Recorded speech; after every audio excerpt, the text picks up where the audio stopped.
നമ്മളും സംസാരിക്കുന്നുണ്ട്. ടെസ്ല എന്താണെന്നും ടെസ്ല എങ്ങനെ വരാൻ പോകുന്നു, എത്ര മോഡൽ വരുന്നു, ഇതിനെ കുറിച്ചുള്ള തന്നെ വളരെയധികം കൺഫ്യൂഷൻസ് നിൽക്കുന്നുണ്ട്. കാരണം ഒഫീഷ്യലി ഇതുവരെ ടെസ്ല അതിനെക്കുറിച്ചൊന്നും പറഞ്ഞിട്ടില്ല. എന്നാൽ ടെസ്ല എന്താണെന്നും ടെസ്ലയുടെ പെർഫോമൻസ് എങ്ങനെയൊക്കെയാണെന്നും അതുപോലെ ടെസ്ല കാറുകളുടെ USB എന്താണെന്നും ടെസ്ല എന്നുള്ളതാണ് ഞാൻ ഇന്നത്തെ എപ്പിസോഡിൽ കൊണ്ടുവരുന്നത്. അതിനുവേണ്ടി ടെസ്ലയുടെ ഏറ്റവും ചെറിയ കാറായിട്ടുള്ള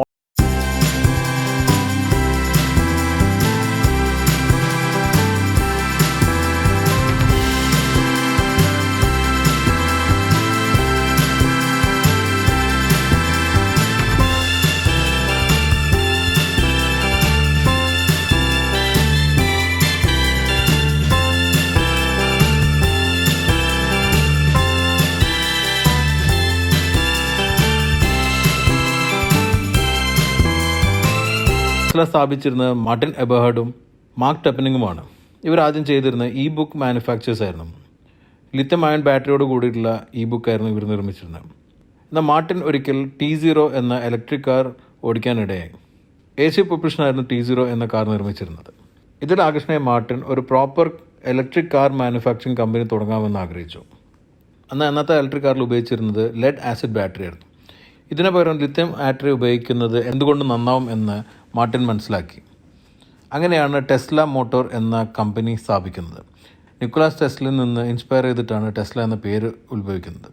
ഇതിന് പുറമെ tesla.com എന്ന ഡൊമൈനും സ്വന്തമാക്കി.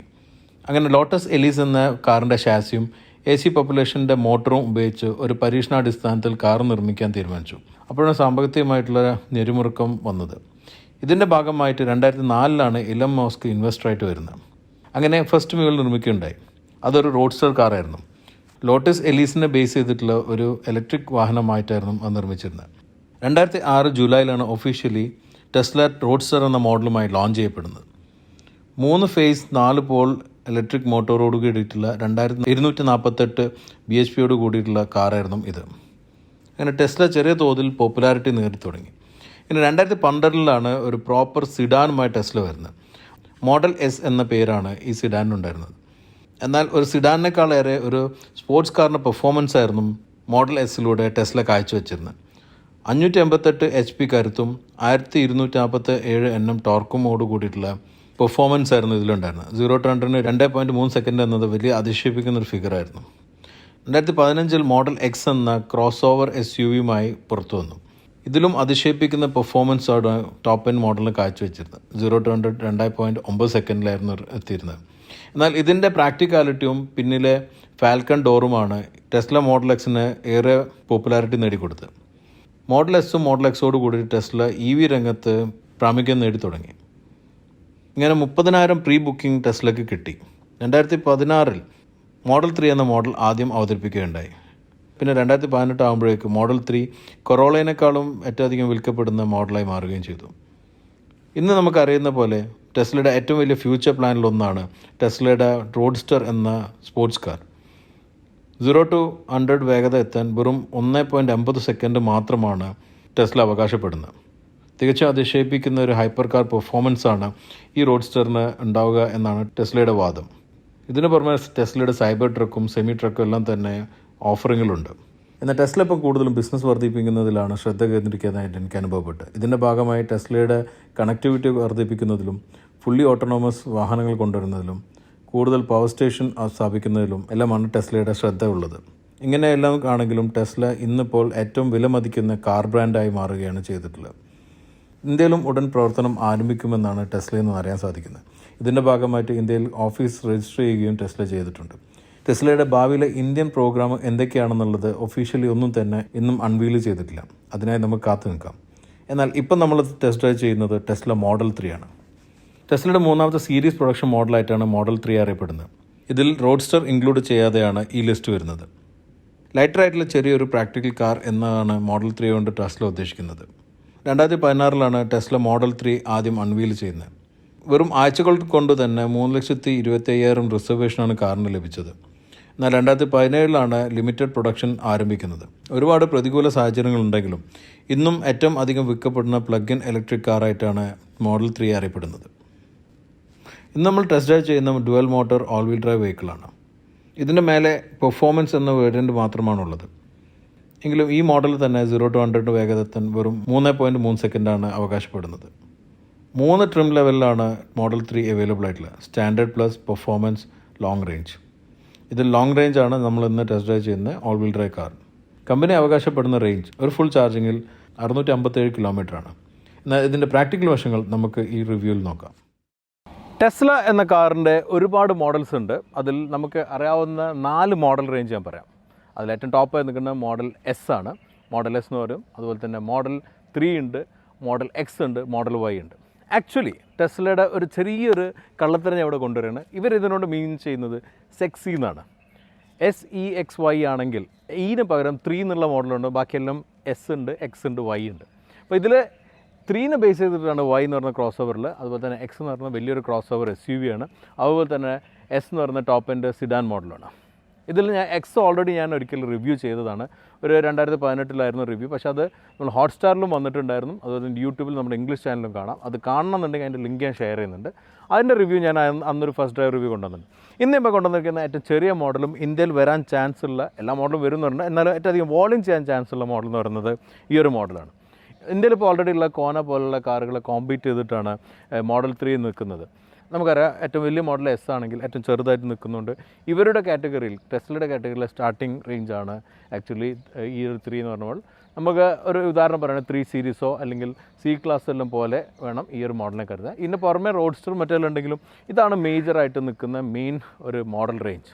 ഇതിലെ ഈ മോഡലിൻ്റെ ഒരു യൂസർ എക്സ്പീരിയൻസ് ആണ് ഞാനിപ്പോൾ ഷെയർ ചെയ്യുന്നത്. ബേസിക് ടെസ്ല ഡിസൈനെ കുറിച്ച് ഞാൻ പറയാം. ടെസ്ല ഡിസൈനിൻ്റെ ഒരു ഐഡൻറ്റിറ്റി നിൽക്കുന്നത് ടെസ്ലയുടെ ഫേസ് ആണ്. എനിക്കെപ്പോഴും തോന്നാറുള്ള ഏതൊരു സയൻസ് ഫിക്ഷൻ മൂവിയുടെ ഒരു ക്യാരക്ടർ ഫേസ് പോലെയാണ്, അയൺമാനോ അങ്ങനത്തെ ഏതൊരു ഫേസ് പോലെ എനിക്ക് തോന്നാറ്. കാരണം വേറെ ഗ്രില്ലൊന്നും ഇല്ല, ഇങ്ങനെ ഒരു സ്മൈലും അല്ല, ഒരു ലിപ്പും അല്ലാത്തൊരു ഷേപ്പാണ് ഉണ്ടാവാറുള്ള ടെസ്ലയ്ക്ക്. അതങ്ങനെ തന്നെ റീറ്റെയിൻ ചെയ്തിട്ടുണ്ട്. എസ്സിലും അതുപോലെ തന്നെ എക്സിലും എല്ലാം കണ്ടിട്ടുണ്ട്. ഹെഡ്ലൈറ്റാണ് ഇങ്ങനെയുള്ളൊരു എൽ ഷേപ്പിലുള്ള ഹെഡ്ലൈറ്റാണ്, LED ആണ്. ഈ വീലിൻ്റെ ഒരു പ്രത്യേകത ഉണ്ട്. ഇതിൽ വന്നിരിക്കുന്ന വീലിൻ്റെ ഡിസൈൻ നിങ്ങൾക്ക് കാണാൻ പറ്റും, ഫുള്ള് കവേർഡാണ്. ഈ ഒരു കവർ ചെയ്തിരിക്കുന്ന element actually plastic element aerodynamics കൂട്ടാനാണ്. കാരണം ഡ്രാഗ് കോഎഫിഷ്യൻറ്റ് കുറയും തോറും, അതായത് എയറോഡൈനാമിക്സ് കൂടും തോറും എഫിഷ്യൻസി കൂടും ഇലക്ട്രിക് കാറിന്. അതുകൊണ്ട് തന്നെ ഗ്രാബ് ഹാൻഡിലെല്ലാം സബ്മേഴ്സ് ചെയ്ത് നിൽക്കുന്ന രീതിയിലുള്ള ഇവിടെ ഒരു ക്യാമറ ഉണ്ട്, ഇവിടെ ഒരു ക്യാമറ ഉണ്ട്, മുന്നിലെല്ലാമായിട്ട് ക്യാമറ, 360 ക്യാമറ അവൈലബിൾ ആണ്. ഡോറ് വലിച്ചിട്ട് തുറക്കുന്നതാണ്, ഫ്രെയിംലെസ് ഡോറാണ്. റിയറിലേക്ക് വരുമ്പോഴും ഈ ഒരു ഷേപ്പിലുള്ള ഡോറാണ് നിൽക്കുന്നത്. അത് നമുക്ക് തുറന്നു കഴിഞ്ഞാൽ ഫ്രെയിംലെസ് കാണാം. ഒരു നോച്ച് ബാക്ക് ടൈപ്പ് ഡിസൈനാണ്, പക്ഷേ ആക്ച്വലി ഒരു സിഡാൻ ഫോമിൽ തന്നെ ഉള്ളത്. ഈ ഫുൾ പോർഷനും ഗ്ലാസ്സാണ്, പാനോറമിക് സൺറൂഫ് പോലെ ഒരു പോർഷൻ ഗ്ലാസ് ഇവിടെ വരും. ഇവിടെ നിന്ന് ഇങ്ങോട്ടേക്ക് ഓപ്പണബിൾ ആയിട്ടുള്ള സൺറൂഫും ഇത്രയും ഗ്ലാസ്സാണ് വരുന്നത്. സോ ഇത്രയാണ് സൈഡും ഫ്രണ്ടും പ്രൊഫൈൽ. റെയിലേക്ക് വരുമ്പോഴും ഇവിടെ മാത്രം ഷാർപ്പ് ലൈന് കാണാം, ബാക്കി ക്ലിയർ ആയിട്ടുള്ളൊരു ലൈൻസാണ് എല്ലാം ഉള്ളത്. വളരെ ഒരു സൊഫിസ്റ്റിക്കേറ്റഡ് ഒന്നല്ലാത്ത വളരെ സിമ്പിളായിട്ടുള്ളൊരു ഡിസൈനാണ്. ടെസ്ലയുടെ ഒരു ഐഡൻറ്റിറ്റിയാണ് ഫേസിനുള്ളത്. അത് ഇപ്പോൾ നമുക്ക് ക്യാരി ചെയ്ത് വരാൻ പറ്റുന്നുണ്ട്, അത് നമുക്കിവിടെ കാണാം. ടെസ്ലയുടെ റിയറിലേക്ക് വരുമ്പോഴും നമുക്ക് സിമിലാരിറ്റി ശരിക്കും മനസ്സിലാൻ പറ്റും മറ്റുള്ള ടെസ്ല മോഡലിൽ നിന്നുള്ള. ഈ ഒരു മോഡൽ 3 ടെയിൽ ലൈറ്റ് ഡിസൈൻ അങ്ങനെ വന്നിരിക്കും. ക്ലിയർ ആയിട്ടൊരു ലൈറ്റും ലെൻസും അതുകൊണ്ട് ഉള്ളൊരു LED സ്ട്രിപ്പ് ഉള്ളത് അങ്ങനത്തെ രീതിയിൽ വന്നിട്ടുണ്ട്. ഇതൊരു ബൂട്ട് ടൈപ്പ് ഉള്ളൊരു ഡിസൈൻ. അപ്പോൾ തുറന്നു കഴിഞ്ഞാൽ ശരിക്കും ബൂട്ടായിട്ട് തന്നെ തുറക്കാം. തുറന്നാൽ ഇത്ര വലിയൊരു ബൂട്ട് വെയിൽ നിൽക്കുന്നുണ്ട്. ഇത് ചാർജറാണ്, ചാർജർ കേബിളാണ്. ഇത് നോർമൽ ചാർജറാണ്. സാധാരണ നമ്മൾ ഇലക്ട്രിക് കാറിനെല്ലാം കാണുന്ന പ്ലഗ് ഉണ്ട്. ഇതാണ് ചാർജിങ് ഓപ്ഷൻസ് ഉള്ളത്. ഇപ്പോൾ ഇത് സാധാരണ ചാർജർ പോയിൻ്റാണ്. ഇതിൻ്റെ പുറമെ ഫാസ്റ്റ് ചാർജർ വെക്കാൻ പറ്റും. അതിനെക്കുറിച്ച് ഞാൻ ഡ്രൈവിൽ എക്സ്പ്ലെയിൻ ചെയ്യും. പിന്നെ ഫാസ്റ്റ് ചാർജിങ് സ്റ്റേഷൻ ഉണ്ട്, അവിടെ പോയിട്ടും ചാർജ് ചെയ്യാൻ പറ്റും. ഇതാണ് പക്ഷേ ബേസിക്കായിട്ട് നിൽക്കുന്ന ചാർജർ. ക്ലോസ് ചെയ്ത് കഴിഞ്ഞാൽ ആ ഫ്രണ്ടിൽ വന്ന പോലെ തന്നെ സിമ്പിളായിട്ടുള്ള ഒരു ഡിസൈനാണ് റിയറിൽ വയ്ക്കുന്നത്. ടെസ്ലയുടെ ലോഗോ മാത്രമേ ഇവിടെ ഉള്ളൂ. പിന്നെ ഇത് ഡ്യുവൽ മോട്ടർ മോഡലായതുകൊണ്ട് ഡ്യുവൽ മോട്ടർ എന്നുള്ളൊരു ലോഗോ കാണുന്നുണ്ട്. അതിനെക്കുറിച്ച് നമുക്ക്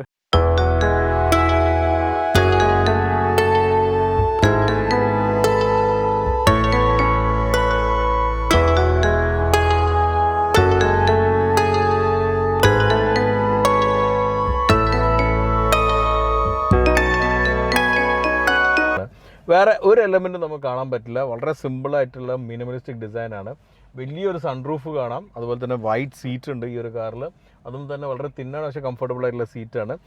തൈ സപ്പോർട്ട് ഫ്രണ്ടിൽ കുറച്ച് കുറവുള്ളതായിട്ട് ഫീൽ ചെയ്യുന്നുണ്ട്. ബാക്കി ഇവിടെ വന്നിരിക്കുന്നതെല്ലാം തന്നെ വളരെ ഒരു സ്പേഷ്യസ് ആയിട്ടുള്ള ഇവിടെ ഒരു ഗ്ലൗ ബോക്സ് വരുന്നുണ്ട്. അതുപോലെ തന്നെ ഇവിടെ ഒരു കപ്പ് ഹോൾഡർ നിൽക്കുന്നുണ്ട്. അതുപോലെ തന്നെ ബാക്കിയെല്ലാം തന്നെ ഗ്ലോസി ബ്ലാക്ക് ആയിട്ടുള്ള കളറിൽ നിൽക്കുന്നുണ്ട്. പിന്നെ ഒരു എയർ വെൻ്റ് പോലും കാണൂല, ഒരു ലൈനാണല്ലോ, അതിൻ്റെ ഉള്ളിലാണ് എയർ വരുന്നത്. ആ ഒരു എ സിയുടെ കൺട്രോൾ വരുന്നത്. ബാക്കി എല്ലാ കൺട്രോളും എ സി അടക്കമുള്ള എല്ലാം തന്നെ ഈ സ്ക്രീനിൽ വരുന്നത്. നാവിഗേഷൻ ഉണ്ട്, 360 ക്യാമറ ഉണ്ട്, അതുപോലെ തന്നെ ഓഡിയോ കൺട്രോൾ വരുന്നുണ്ട്. ഈവൻ വണ്ടിയുടെ ഓരോ ഇൻഫർമേഷനും ഓഡോമീറ്ററിൽ വരുന്ന ഇൻഫർമേഷൻ എല്ലാം തന്നെ ഇവിടെ വരുന്നത്. അതെല്ലാമാണ് ടെസ്ലയുടെ എലമെൻറ്റ്. സ്റ്റിയറിംഗ് ആണ്, ലെതർ റാപ്പറിൽ സ്റ്റിയറിംഗ് ആണ്. ഇനി കീ എന്താണെന്നല്ലേ, ഈ കാർഡാണ് കീ. സാധാരണ നമ്മുടെ ഒരു ക്രെഡിറ്റ് കാർഡോ ഡെബിറ്റ് കാർഡെല്ലാം പോലുള്ളൊരു കാർഡാണ്. അത് ഇവിടെ വെച്ച് കഴിഞ്ഞാലാണ് വണ്ടി ഓണാവുക. മറ്റേത് വണ്ടി തുറന്നാലെല്ലാം കാർഡിൻ്റെ ഓണാക്കാൻ പറ്റും, അൺലോക്ക് ആവും. പക്ഷേ ഇവിടെ വെച്ച് കഴിഞ്ഞാൽ നമുക്ക് ഡ്രൈവ് ചെയ്യാനുള്ള മോഡ് സെലക്ട് ചെയ്യാൻ പറ്റുള്ളൂ. ഇതാണ് ഫ്രണ്ടിൽ വന്നിരിക്കുന്നത്. റിയറും കൂടെ നോക്കി നമുക്ക് ഡ്രൈവിലേക്ക് പോകാം. ടെസ്ലയുടെ ഇവിടെ ഡോർ ഹാൻഡിലൊന്നും നമ്മൾ കാണുന്നില്ല. ഈ ഒരു ബട്ടണാണ് ഡോർ അൺലോക്ക് ചെയ്യുന്നത്. ബട്ടൺ ഇലക്ട്രിക്കൽ, തൊട്ട് കഴിഞ്ഞാൽ അൺലോക്ക് ആവും. അത് പുറത്തുള്ള ഹാൻഡിലൊന്ന് വലിച്ചാൽ അൺലോക്ക് ആവും. പിന്നെ നമ്മൾ ഹാൻഡിൽ വലിച്ചാൽ മതി. ആ രീതിയിലാണ് ഇതിൻ്റെ ലോക്കിംഗ് അറേഞ്ച്മെൻ്റ് ഉള്ളത്. ബാക്കി ഇതെല്ലാം നമുക്ക് പരിചിതമായിട്ടുള്ള രീതിയിൽ തന്നെയാണ് പവർ വിൻഡോയിലുള്ളത്. ഇനി നമുക്ക് റിയറിലേക്ക് നോക്കാം. റിയറിൽ വരുമ്പോൾ ഒരു എലമെൻ്റായി നിൽക്കുന്ന ടോപ്പിലുള്ള ഗ്ലാസ് ആണ്. പക്ഷേ പാനോറമിക് പോലെയല്ല, ഫുൾ ഗ്ലാസ് ആയിട്ടുള്ള ടോപ്പ് വരുന്നത്. ഈ സീറ്റ് അത്യാവശ്യം കംഫർട്ടബിൾ ആയിട്ടുള്ള സീറ്റാണ്. നല്ല comfort in the sense plushie ആയിട്ടുള്ള കംഫർഷനാണ് വരുന്നത്. തൈ സപ്പോർട്ട് ഫ്രണ്ടത്തേക്കാളും എനിക്ക് ഫീൽ ചെയ്യുന്നുണ്ട്. പക്ഷേ കാല് നമുക്ക് ഫ്രണ്ട് സീറ്റിന് ഉള്ളിലോട്ട് അധികം വെക്കാൻ പറ്റുന്നില്ല. കുറച്ച് ഇങ്ങനെ പൊക്കിയിട്ട് തന്നെ വെക്കേണ്ട ഒരു അവസ്ഥ ഉള്ളത്.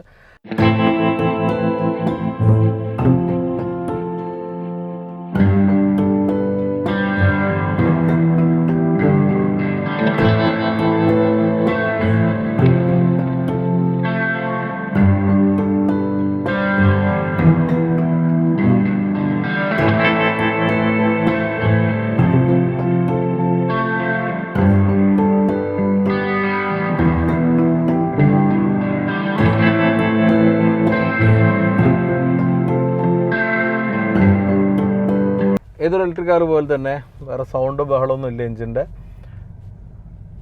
പോകുമ്പോഴുള്ള ഒച്ച എങ്ങനെയുണ്ട് നമുക്ക് നോക്കാം. ചെറിയ ഹമ്പ് കയറി. ഇത് പേവ്ഡ് ആയിട്ടുള്ള റോഡാണ്. ഞാൻ ഒരു കാര്യം, ഞാൻ ഏകദേശം 2-3 വർഷം മുമ്പാണ് ഫസ്റ്റ് ടെസ്ല ഓടിക്കുന്നത്. മോഡൽ എക്സ് ആയിരുന്നു. ആ 2 കൊല്ലം കൊണ്ട് വലിയ ഇമ്പ്രൂവ്മെൻറ്റ് ടെസ്ലയിൽ വന്നായിട്ട് എനിക്ക് ഫീൽ ചെയ്യുന്നുണ്ട്. കാരണം അന്നത്തെ റിഫൈൻമെൻറ്റ് അത്ര ഉണ്ടായിരുന്നില്ല. ഈ വണ്ടി ഞാനിപ്പോൾ നേരത്തെ ഒരു ഫുൾ റൗണ്ട് നമ്മൾ ട്രാക്ക് ചെയ്യാൻ വേണ്ടി ഓടിച്ചായിരുന്നു. ആ സമയത്ത് ഞാൻ ഓടിച്ചപ്പോൾ തന്നെ ആ റിഫൈൻമെൻറ്റ് ഇമ്പ്രൂവ് ചെയ്ത് ഫീൽ ചെയ്യുന്നുണ്ട്. എങ്കിലും പല ലക്ഷറി കാറിൻ്റെ അത്രയ്ക്ക് റിഫൈൻമെൻറ്റ് ആയിട്ടില്ല. എന്നാൽ നേരത്തെ ഉണ്ടായിരുന്ന അത്ര റോഡ് നോയ്സോ വിൻഡ് നോയ്സോ ഒരു മോട്ടർ നോയ്സും വരുന്നില്ല. നേരത്തെ ടെസ്ലയ്ക്ക് ഒരു മോട്ടറിൻ്റെ ഒരു നോയ്സ് ഉണ്ടാവുന്നുണ്ട് എന്നുള്ള ആ ഒരു സൗണ്ട് ഇപ്പം കുറഞ്ഞിട്ടുണ്ട്. ഇപ്പോൾ പോകുമ്പോഴും അത്യാവശ്യം സ്പീഡിൽ പോകുമ്പോഴും ആ റോഡ് നോയ്സ്, അത് പ്രത്യേകിച്ച് ടയറിന്ന് വരുന്ന റോഡ് നോയ്സ് ഇങ്ങനത്തെ പേവ്ഡ് ആയിട്ടുള്ള സ്ഥലത്ത് കുറവാണ്. ടാർമാക്കിലാകുമ്പോഴും അത് കുറയുന്നുണ്ട്. പിന്നെ ഒരു കാര്യമുള്ളത്, ഇപ്പോൾ ഇങ്ങനെ ഒരു ഹമ്പ് ചാടിയാലോ, നേരത്തെ ഉണ്ടായിരുന്ന ആ ഒരു റാറ്റ്ലിങ് കുറേ സൗണ്ടുകൾ ഉണ്ടായിരുന്നു മോഡൽ എക്സിൽ. എൻ്റെ റിവ്യൂവിൽ പറഞ്ഞിട്ടുണ്ട്. ആ സൗണ്ടുകളെല്ലാം ഇമ്പ്രൂവ് ചെയ്തിട്ടുണ്ട്. അതും എല്ലാം കുറവാണ്. ഇപ്പം ഞാൻ ഓടിക്കുന്ന ഡുവൽ മോട്ടറാണ് ഞാൻ വരുന്നത്. അത് ആക്ച്വലി 2 മോട്ടറാണ് വരുന്നത്, ഫ്രണ്ടിലും റിയറിലായിട്ട്. രണ്ടും കൂടെ ചേർന്നിട്ടാണ് ഇതിൻ്റെ പവർ കാൽക്കുലേറ്റ് ചെയ്യുന്നത്. ഞാൻ നേരത്തെ ഓൾറെഡി മെൻഷൻ ചെയ്തു. 3-4 ഓപ്ഷൻസ് വരുന്നുണ്ട്. അപ്പോൾ അതിൽ ഏറ്റവും ലോങ് റേഞ്ചായി നിൽക്കുന്ന മോഡലാണ് ഇപ്പോൾ ഇത്. ഇതിൻ്റെ യൂസർ എക്സ്പീരിയൻസ് ഇതിൻ്റെ ഓണറിനോട് ഞാൻ ചോദിച്ചു. അപ്പോൾ ഓണറാണെങ്കിൽ ഇത് ഡെയിലി ഉപയോഗിക്കുന്ന ഒരു കാറായിട്ടല്ല, പുള്ളി അധികം ദുബായ് അബുദാബി പോയി വരുന്ന രീതിയിൽ ഉപയോഗിക്കുന്ന ഒരു വെഹിക്കിളാണ്. അങ്ങനെ പോയി വരുമ്പം പുള്ളി പറയുന്നത് ലോങ് ഡ്രൈവിൽ, അതായത് ഹൈവേയിൽ പോകുമ്പം റീകാലിബ്രേഷൻ നടക്കുന്ന കുറവുണ്ട്, റേഞ്ച് കുറയുന്നുണ്ടെന്നുള്ള. 520 ആണ് ക്ലെയിം ചെയ്ത റേഞ്ച്. പക്ഷേ ഒറ്റയടിക്ക് ഫുള്ള് തീരാറില്ല. പലപ്പോഴും പോയി വന്നു കഴിഞ്ഞാലും ചാർജ് ഉണ്ടാവും. എങ്കിലും കുറച്ച് എനർജി സേവിങ് കുറയുന്നുണ്ട് ഈ ഒരു ഘട്ടത്തിൽ. അപ്പോൾ അതുകൊണ്ട് കൂടുതൽ സിറ്റിയിൽ യൂസ് ചെയ്യുമ്പോൾ കാലിബ്രേഷൻ നമ്മൾ ബ്രേക്ക് ചെയ്യുമ്പോൾ അത് തന്നെ ഈ റീജനറേഷൻ വരുന്ന സമയത്തെല്ലാം തന്നെ കുറച്ചുകൂടെ ബെറ്ററായിട്ട് എഫിഷ്യൻസി കൂടും. അപ്പോൾ ആ ഒരു എഫിഷ്യൻസി കൂടുന്നത് ഇതിൽ മിസ്സിങ് ആവുന്നതെന്നാണ് എനിക്ക് അറിയാൻ പറ്റിയിട്ടുള്ളത്, എന്നോട് ഒരു യൂസർ എക്സ്പീരിയൻസ് രീതിയിൽ പറഞ്ഞിട്ടുള്ളത്. ഇനി ഇതിൻ്റെ പെർഫോമൻസ് ആണ്, അത് നമുക്ക് നോക്കാം. എങ്ങനെ ഡുവൽ മോട്ടർ ആകുമ്പോൾ ഇതാണ് ടെസ്ലയുടെ എപ്പോഴുള്ളൊരു USB. സോ ഇതാണ് ഏറ്റവും ഒരു അട്രാക്റ്റീവ് എലമെൻ്റ് ആയിട്ട് ഏതൊരു ഇലക്ട്രിക് കാറിലും ഉണ്ടാവാറില്ല. Quick throttle response. നമ്മൾ പെഡൽ കൊടുക്കേണ്ട കാര്യമുള്ളൂ, ഒരു ലാഗും ഉണ്ടാവില്ല. മോട്ടറിനും എങ്ങനെയാണ് പവർ പുറത്തേക്ക് പോകുന്നത്, അതിങ്ങനെ പോയി കഴിയുമ്പോൾ തന്നെ ഇത്രയും ഒരു സ്പീഡിൽ പെട്ടെന്ന് സ്പീഡ് പൈലപ്പ് ആവും. പക്ഷെ ഇവിടെ അധികം റെസ്ട്രിക്റ്റഡ് ഏരിയ ആയതുകൊണ്ട് ഞാൻ അധികം സ്പീഡിൽ പോകുന്നില്ല. എനിവേ, ടെസ്ല എന്ന് പറയുമ്പം എനിക്ക് ഫസ്റ്റ് ഉണ്ടായിരുന്ന ഒരു ഇംപ്രഷനും ഈ ഒരു പെർഫോമൻസിൻ്റെ ഇംപ്രഷനായിരുന്നു, ആ ഒരു ഉള്ളിൽ നിന്ന് കിട്ടുന്നൊരു ഫീല്. ഇനിയിപ്പോൾ അതിൻ്റെ ശേഷം ഞാൻ ടൈക്കൻ ഓടിച്ചതുകൊണ്ട് അത് അത്രയ്ക്കിപ്പോൾ ഇല്ല. ടൈക്കൻ ഓടിച്ചപ്പം നെക്സ്റ്റ് ലെവലായിരുന്നു. എങ്കിലും ചെറിയൊരു കാർ എന്ന രീതിയിൽ മോഡൽ 3യിലുള്ള ഒരു ഫീല് നല്ലോണം കിട്ടുന്നുണ്ട്. ഇപ്പം ആക്ച്വലി മോഡൽ 3 എന്ന് പറഞ്ഞാൽ ഇവരുടെ സ്റ്റാർട്ടിങ് റേഞ്ചാണ്, എൻ്റെ ടോപ്പ് ആൻഡ് റേഞ്ച് അല്ല. അപ്പോൾ അതിൻ്റെ ആ ഒരു റേഞ്ച് വെച്ചിട്ടുള്ള ഒരു എക്സ്പീരിയൻസ് എന്ന രീതിയിൽ നോക്കുമ്പോൾ ഇറ്റ്സ് ക്വൈറ്റ് ഇംപ്രസീവ്. പിന്നെ ടെസ്ലയുടെ മറ്റൊരു വലിയൊരു എലമെൻ്റായി നിൽക്കുന്നത് ആക്ച്വലി ഓട്ടോണോമസ് ആണ്.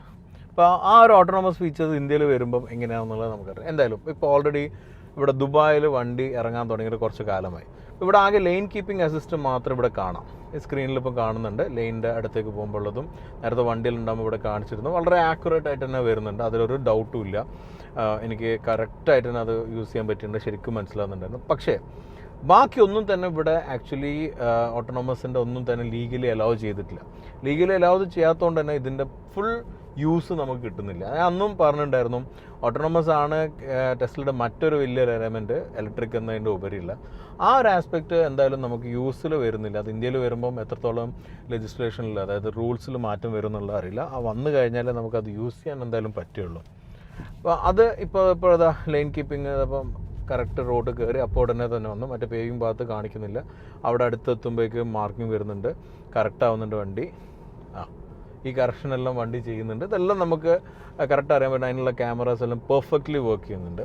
ഇനിയുള്ളൊരു കാര്യം, ഈ ഒരു ഓട്ടോണമസ് ഫീച്ചർ വർക്ക് ചെയ്യുമ്പോൾ ഉള്ള ഒരു ഡ്രോബാക്ക്, അതായത് യൂസേഴ്സ് പറഞ്ഞിട്ടുള്ള ഡ്രോബാക്ക്. അപ്പോൾ എൻ്റെ വളരെ അടുത്ത ബന്ധുവിൻ്റെ അടുത്ത് US-ലുണ്ട് മോഡൽ Y, അതുപോലെ തന്നെ നമ്മുടെ അടുത്തൊരു ഫ്രണ്ടിൻ്റെ ബ്രദറുണ്ട്.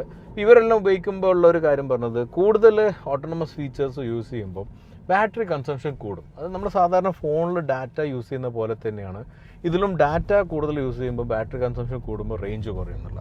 ഇപ്പോൾ ഇവിടെ ഇന്നിപ്പോൾ ഈ ഒരു കേസിലാണെങ്കിൽ ഡെയിലി ഉപയോഗിക്കുന്ന വണ്ടി അല്ലാത്തതുകൊണ്ടും അതുപോലെ തന്നെ ഡെയിലി ഒരു ലോങ് കമ്മ്യൂട്ടൊന്നും പോകാത്തതുകൊണ്ട് തന്നെ ഈ ഒരു റേഞ്ചിൻ്റെ പ്രശ്നം വരുന്നില്ല. പക്ഷേ അതിൻ്റെ കാരണം എന്താണെന്ന് വെച്ചാൽ ഒരുപാട് ചാർജിങ് ഓപ്ഷൻ ഇവിടെ ഇല്ലാത്തതും കൂടിയാണ് അങ്ങനെ ഉപയോഗിക്കാത്തത്. ഇപ്പം വീട്ടിൽ ചാർജ് ചെയ്യുന്ന ഓപ്ഷൻ ഞാൻ കാണിച്ചു തന്നു. ആ ഒരു ചാർജിങ്ങിൽ 22 മണിക്കൂറാണ് ഫുൾ ചാർജ് ചെയ്യാം. അപ്പോൾ ഇവരൊരു 30% 40% തിരിച്ചു വന്നു കഴിഞ്ഞാൽ ഇട്ട് വെച്ച് കഴിഞ്ഞാൽ പിറ്റേന്ന് നമുക്കൊരു 80% ആവും. പക്ഷേ ഫുൾ ചാർജ് ചെയ്യുന്ന 22 hours വേണം. ഞാൻ അതെല്ലാം ഫാസ്റ്റ് ചാർജിങ് 2500 ദിർഹം വെച്ച് ഇൻസ്റ്റാൾ ചെയ്ത്, ഏകദേശം 50,000 രൂപ കൊടുത്തിട്ട് ആ ഒരു ഇൻസ്റ്റലേഷൻ ചെയ്ത് കഴിഞ്ഞാൽ ഫാസ്റ്റ് ചാർജിങ്ങിൻ്റെ വീട്ടിൽ വെച്ച് കഴിഞ്ഞാൽ അത് കുറച്ചുകൂടെ വേഗത്തിൽ 7 മണിക്കൂറിൽ ഫുൾ ചാർജ് ആവും എന്നുള്ള ക്ലെയിം. പിന്നെ ചാർജിങ് സ്റ്റേഷനാണ് ദുബായിലാണെങ്കിലും ഒരു ഡെഡിക്കേറ്റഡ് ഫാസ്റ്റ് ചാർജിങ് സ്റ്റേഷൻ ഇപ്പോൾ ആയിട്ടുള്ളൂ. ഇപ്പോൾ കാറുള്ള അബുദാബിയിൽ, അപ്പോൾ അവർക്ക് അവിടെ അവൈലബിൾ അല്ല. അപ്പോൾ ഇങ്ങനെ പല ഫാക്ടേഴ്സും വെച്ചിട്ടും പ്രാക്ടിക്കലി ഉപയോഗിക്കാൻ തുടങ്ങിയിട്ടില്ല പലരും ടെസ്ല. അതാണ് ഇനി ഇന്ത്യയിൽ വരുമ്പോഴും എനിക്കിപ്പോഴും വലിയൊരു ഡൗട്ടായി നിൽക്കുന്ന കാര്യം. ഇന്ത്യയിൽ വന്നു കഴിഞ്ഞാൽ എത്രത്തോളം നമുക്കത് ആക്സെപ്റ്റ് ചെയ്യാൻ പറ്റും, അല്ലെങ്കിൽ നമ്മുടെ യൂസിന് എത്രത്തോളം അത് പ്രാക്ടിക്കലാണ്. ഈ കാര്യങ്ങളെല്ലാം തന്നെ വലിയൊരു ചോദ്യം ചിഹ്നമായിട്ട് ഇപ്പോൾ നിൽക്കുകയാണ്. ആ ചോദ്യം ചിഹ്നം മാറണമെങ്കിൽ ടെസ്ല ഒഫീഷ്യലി തന്നെ സംസാരിക്കണം. അതുവരെ നമുക്ക് വെയിറ്റ് ചെയ്യാം. എന്തായാലും ടെസ്ല എന്നുള്ള ഫസ്റ്റ് ഡ്രൈവ് ഞാൻ ഒരിക്കലും കൊണ്ടുവന്നിട്ടുണ്ടെങ്കിലും മലയാളത്തിൽ ആദ്യമായിട്ടാണ് ഞാൻ ഇപ്പം കൊണ്ടുവരുന്നത്. അപ്പോൾ അതുകൊണ്ട് തന്നെ നിങ്ങൾക്ക് അത് ഇഷ്ടപ്പെട്ടെന്ന് കരുതുന്നു, ഇൻഫോർമേറ്റീവ് ആയിരുന്നു എന്ന് കരുതുന്നു. എന്തായാലും ഈ ഒരു ഡ്രൈവ് നിങ്ങൾക്ക് ഇഷ്ടപ്പെട്ടെങ്കിൽ ലൈക്ക് ചെയ്യുക, ഷെയർ ചെയ്യുക. നിങ്ങളുടെ കമൻസിൽ ടെസ്ലിനെ കുറിച്ച് നിങ്ങളുടെ ഒപ്പീനിയൻ നിങ്ങൾ അറിയിക്കുകയും ചെയ്യുക. അതുപോലെ തന്നെ അടുത്ത തവണ നിങ്ങൾക്ക് ഏത് വണ്ടി വേണം എന്നുള്ളത് നമ്മൾ അറിയിക്കുക. ഈ റിവ്യൂ ഇഷ്ടപ്പെട്ടാൽ ലൈക്ക് ചെയ്യുക. ഇനി നമ്മുടെ ചാനൽ സബ്സ്ക്രൈബ് ചെയ്യാനുള്ളവരുണ്ടെങ്കിൽ ഉടനെ സബ്സ്ക്രൈബ് ചെയ്യുക. ഇത്തരത്തിലുള്ള റിവ്യൂ നമ്മൾ മാത്രമാണ് നിങ്ങൾക്ക് കൊണ്ടുതരുന്നത്. അതുകൊണ്ട് തന്നെ ഇനിയും സബ്സ്ക്രൈബ് ചെയ്ത് സപ്പോർട്ട് ചെയ്താൽ ഇനിയും ഇങ്ങനത്തെ എക്സൈറ്റിംഗ് ആയിട്ടുള്ള റിവ്യൂസ് ഞാൻ കൊണ്ടുവരാം. അടുത്താണ് കാണുന്നവരെ.